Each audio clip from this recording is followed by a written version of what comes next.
Mame ma watse ha eye Adom TV Badwam dwumadie na wo hye no sabre ye Badwam kase ensema ye de ba no edoso Ghana Registered Nurses and Midwives Association eno no eye anesefo ene wo ma wo mogia wokuo wo ma ma ban na kose bosuma ye besin de to so nkron se entiase bi a wo mo agitum no wamfanya adwuma wo mo de omadwuma ebeto ho eno achi so ye bekwa santimante mu se adwadefo egu akwan ho no mpagifo asase etu wo mo na enam so ama se kasai woma womu twi asan ene womu so ne na mokwan ho no de womu so adwenche aba afa ho nsem ne bi e kan we hu na no pai medie mu nche mu nyina e ma se no nsia brem kasebo e wo Badwam so edian megye so ene abena pokua hwenie na yenhyase na ensem no yenhwemu amanebo a Ghana Registered Nurses and Midwives Association wa mama abana kwakusa ye homu mobosome de to so enkron entiase apam bi omunyina gitumu so de beye dwuma ama nurse for the midwives omo ho ato wo no wo mo chesa aban no enyeye enti yenkwa nkosi boso ye besim de to so enkron aban ahwe ani ho dwuma adwuma bi omo ye wo mo de beto no tuba yaresa bia nyade abenyom so be hwe wo Ebano ye collective agreement eye enioma e was say de wafa ye dwuma mu ye employer eye mayen no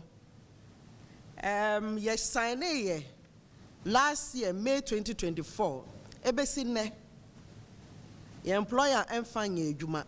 ye members no so ma bre nsema ye kan ni na no o ma te abre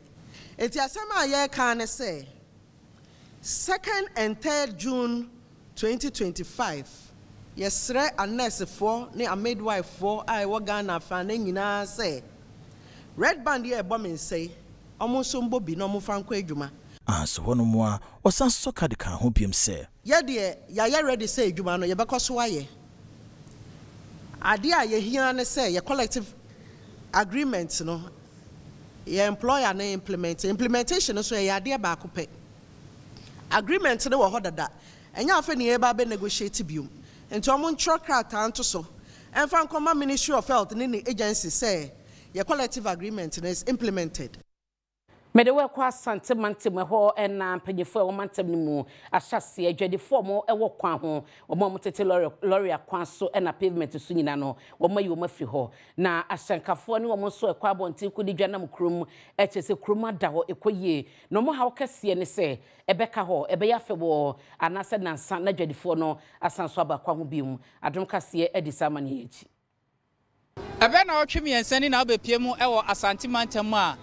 eye Kumasi Metropolitan Assembly mudi enhihye bi si wo se omoboa e ma wona wote kwan ho nyina no watu won afiri wo sede be ya aka akoniaba ebe ekoso ene Adom kase etisi monte so ni adrava fo bi no ma won mu twihyen e wo adum ne mpatamu e bon komo sei